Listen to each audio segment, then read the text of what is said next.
For the first time in more than half a century, America has sent a crew around the moon again. That is the headline.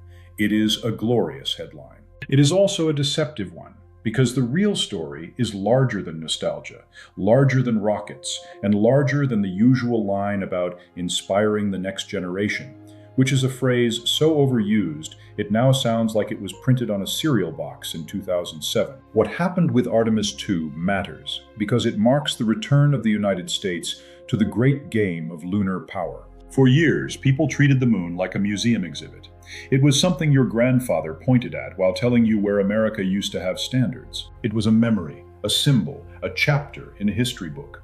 The great achievement had already happened, the flags had already been planted, and the American state had quietly settled into the managerial habit of talking about bold frontiers while mostly administering decline with a nice PowerPoint. Artemis 2 changes that, not because one mission solves everything. It does not. Rockets do not repeal mediocrity by themselves. They are machines, not baptisms. But this mission does something politically and culturally serious. It proves that the United States is willing to place human beings back into the architecture of deep space. That is different from launching another satellite. It is different from sending another probe. It is different from posting another rendering of a future moon base that looks like an Apple store fell into a gravel pit. A crewed lunar mission means commitment. And commitment is what geopolitics notices. When a nation sends people into danger, especially beyond low Earth orbit, it is making a statement about itself.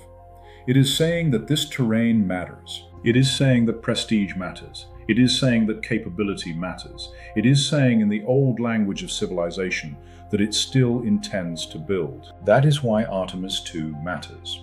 Now, the moon is not important because there is magical fairy dust up there that solves all economic problems. Space enthusiasts sometimes talk about helium-3 or lunar mining in a tone that suggests they have already purchased a timeshare in the Sea of Tranquility.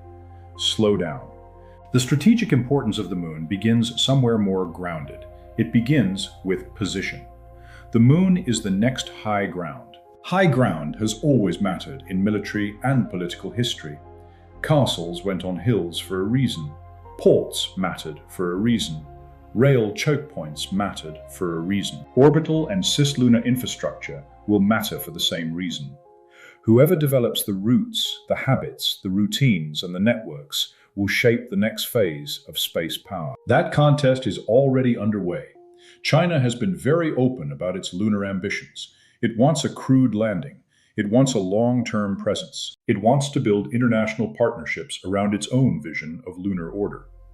Russia, though weaker than it once was, remains tied into that effort. Meanwhile, the United States is trying to build its own bloc through the Artemis program and the broader political structure around it. This is the part people often miss. Artemis is not merely a NASA program. It is a coalition-building instrument. When America flies a mission like Artemis 2, it is not merely sending astronauts. It is telling allies, partners, investors, and rival states that the American-led system in space still has a pulse. It is showing that the US can still gather countries together. In a century where alignment matters, that counts for a great deal. And yes, prestige counts too. There is a certain modern habit of pretending prestige is fake. This is usually said by people who become deeply emotional whenever another country beats theirs at anything. Prestige is real because human beings are symbolic creatures. They do not merely measure power, they interpret it. They attach meaning to it. They ask who looks capable, who looks serious, who looks destined to matter. The Apollo program did that for America in the 20th century. It told the world that the United States was young, daring, rich, technically excellent, and prepared to attempt insane things. Artemis 2 will not recreate Apollo. History does not do sequels with the same cast. But it can restore something America has badly needed, which is the image of directed national effort toward a high and difficult end. That image has been scarce. For years, the public has been fed a diet of fragmentation and drift. We excel at apps, spectacle, and arguments about absolutely nothing. We can still produce wonders, but we increasingly seem surprised when we do. Guidance, propulsion, life support, mission operations, supply chains, precision manufacturing. These are not trivial things. A country that can do them at scale is a country with real technical depth. A nation's space program is one of the clearest mirrors of its self-conception. If you believe your future is narrow, managerial, and apologetic, you do not go to the moon with people. You regulate, you issue memos, you hold conferences under fluorescent lighting while eating a cookie that tastes like drywall. If you believe your future can still be grand, you build vehicles, train crews, accept risk, and move outward. That is what this mission signals. It also matters because human flight changes the emotional texture of the project. Robotic missions are remarkable. They are often scientifically richer, all true. Yet human beings care differently when human beings go. A rover is admirable. A crew is civilizational. People remember people. They remember names, faces, danger, courage, and return. Human missions turn abstract capability into public drama. They bind technical systems to national myth. That is not a side effect. That is part of their political function. That is not a side effect. That is part of their political function. And politics, whether some engineers like it or not, is all over the moon now. Questions about who gets there first, which rules apply, how resources are governed, and how infrastructure is shared are not matters for dreamy posters alone. They are early struggles over the shape of order beyond Earth. Law follows power more often than legal theorists enjoy admitting. The first durable systems tend to shape the accepted rules. If America wants a moon order friendly to its interests and its allies, it cannot stand at the edge of the field holding a pamphlet. It has to play. Artemis II is part of that. There is also the industrial question. A crude lunar architecture forces a nation to maintain skills that peacetime decadence is always trying to dissolve. Guidance, propulsion, life support, mission operations, supply chains, precision manufacturing, these are not trivial things. A country that can do them at scale is a country with real technical depth. Space programs do not exist in a vacuum.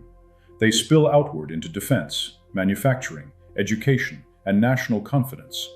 They create demand for excellence. They reveal whether a society can still coordinate difficult work across time. That may be the most important part. The modern West has a bad habit of mistaking commentary for competence. We discuss endlessly, yet hard coordination has become rarer. Artemis II is evidence that America can still coordinate, and coordination is power. Of course, one mission does not guarantee national renewal. Anyone saying that is trying to sell you a very shiny loaf of bread. But symbols become habits if a nation decides to follow through. That is the real question now.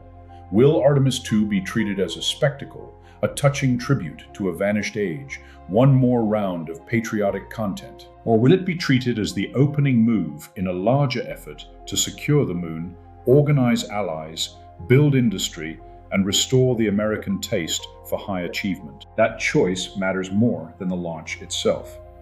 Because the deepest issue here is not whether America can still send a crew around the moon. It plainly can. The deeper issue is whether America still understands why such acts matter. A civilization declines long before it loses the ability to build. It declines when it loses the nerve to treat greatness as normal. Artemis II is, in its own way, a test of nerve. It tells us whether the United States is still willing to act like a nation with a future above the atmosphere, not merely beneath it. It tells allies whether American leadership in space is ceremonial or real. It tells rivals that the moon will not be conceded by default. And it tells ordinary people, marinating in the thin soup of low expectations, that the age of large ambitions is not yet over. That is why this mission matters. It is about prestige, position, coalition, industry, law, and power. It is about whether we will treat the moon as a laboratory or the beginning of a new strategic frontier. Most of all, it is about whether the United States still has the appetite to build something worthy of its own history. A country does not remain great by admiring old photographs. At some point, it has to light the engines again.